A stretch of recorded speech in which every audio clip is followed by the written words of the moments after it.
Ndërsa pastaj kur u pa që ky përqindja e kancereve në persona që ishin shumë të ekspozuar ndaj këtij produkti ose ndaj kësaj lënde, atëhere u menduar që të kontrollohet edhe në lëndë të tjera ku ai ndodhet, por fillimisht është përdorur masivisht. Prej 2 vitesh, kompania e ka hequr fare pudrën si element dhe po përdor një seshten e bimëve të tjera, siç është një shesteja e misrit, e agrumeve të tjera, e thekrës, dhe ato po i përdor për të zëvendësuar këtë produktin që përpara Pra mund ta zëvendësoj edhe pudrën e bebeve dhe përdorimin që mund t'i bëjnë nënat e reja kryesisht tek fëmijët?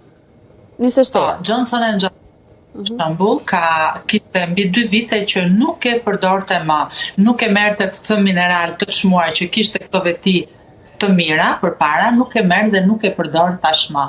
Kështu që në këtë anë duhet të jemi të qetë. Por a ka shkaktuar dëme? Kjo është një dilemë që në fakt kërkon shumë holumtime, kërkon shumë matje, le të themi, për të arritur në një konkluzion, sepse me të vërtet janë shkaktuar këto lloj dëmesh, por a janë gjithmonë nga pudra? Po a janë dëme që shkaktohen në një kohë shumë të gjatë, doktoresha, që duhet përdorur? Sepse kjo, pra, nëse ne kemi përdorur që kur kemi qenë fëmijë dhe na e kanë përdorur, pra se ne nuk është se kemi qenë të ndërgjegjshëm, dhe me kalimin e viteve është përdorur derisa në momentin që mund kemi qenë adoleshent ose edhe të rritur më pas, pra në një lloj hapësire kohore të tillë mund të shkaktojë dëme apo edhe në kohë më të shkurtër? Kur përdoret për një kohë shumë të gjatë, përdoret kur je i ekspozuar ndaj azbestit për një kohë shumë të gjatë, por edhe sasia e azbestit ka një rol të caktuar kur ajo e jep këtë lloj dëmi. Nuk është se do ta jap në çdo lloj në çdo rast. Kur ajo është përdorur, kur është përdorur pak, kur është përdorur për kohë të gjatë, kur është përdorur në sipërfaqe shumë të madhe të lëkurës, pra varet sa ajo është përdorur, sa është përfitur nga organizmi ynë, dhe pastaj edhe nga dëmi që mund të shkaktojë. E qartë, ndërkohë doktoresha po thoj edhe pak më herët, duke qenë se edhe eksperjenca ime dhe kontakti me mjekët pediatër kryesisht, ata gjatë gjithë kohës tonë që mundoheni të shmangni kontaktin dhe frymarrjen e fëmijëve me pudrën e bebeve, pra që të mos kenë në rrugët respiratore të kenë probleme të tilla. Sa ndikon vërtet, sepse unë kam dëgjuar raste, vetëm për ta dhënë si shpjegim, kam dëgjuar raste të disa nënave që kur fëmijët e tyre kanë kaluar linë, e kanë lyer gjithë trupin e tyre me pudrën e bebeve. Është një pudër mentol që qetëson në fakt të krojtura. Ajo përmban mentolin dhe i qetëson shumë mirë të krojtura që fëmijët kanë në këto raste. E japin të gjithë mjekët. Dhe është e këshillueshme se me të vërtet që e qetëson shumë atë irritimin, kruarjen, problemet që ka fëmia në këto rast, në këto patologji të veçanta.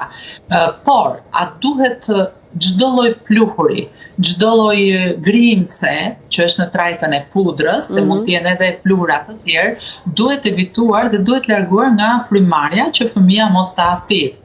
Por, në rastin e pudrës, këto grimca grumbullohen në rrugët e frymarrjes, grumbullohen në alveola ose në ato indet e mushkërive, në ato qeskat e vogla dhe është e vështirë të nxirren. Nuk nxirren, nuk vetë pastrohen, por nganjëherë ato mund të shkaktojnë dhe probleme edhe më imediate, pra mund të japin ngushtim ose alergji të lehta të faringut dhe të laringut, aty ku kalon edhe kur kalon fryma, dhe mund të japin konstriksion ose një lloj edeme e cila mund të jetë dhe mbytëse. Por ju e keni vënë re për shembull nëse fëmijët janë të ekspozuar ndaj një pluri që fillon një koll e lehtë, sepse ato grimca në fakt janë edhe ngacmuese shumë të fuqishme të rrugëve të frymëmarrjes. Ndërsa në rastin e pudrës që mund të ketë përqindje të azbestit, atëhere azbesti ka veti akoma dhe më të forta, ai është një lloj produkti i cili ngurtësohet dhe vendoset në mushkëri duke dhënë çimentim në një farë mënyre të tyre. Por kjo ndodh nëse sasia e marrë është e madhe, koha e ekspozimit është e madhe, siç ndodh, unë e përmenda, janë disa sëmundje kronike të personave që kanë punuar në përminjera dhe janë ekspozuar për kohë të gjatë ndaj këtij elementi, është sëmundja e asbestozës ose çimentimi mushkrive, pra mos funksionimi i mushkrive për arsye të përthithjes të një sasie shumë të madhe të këtij produkti.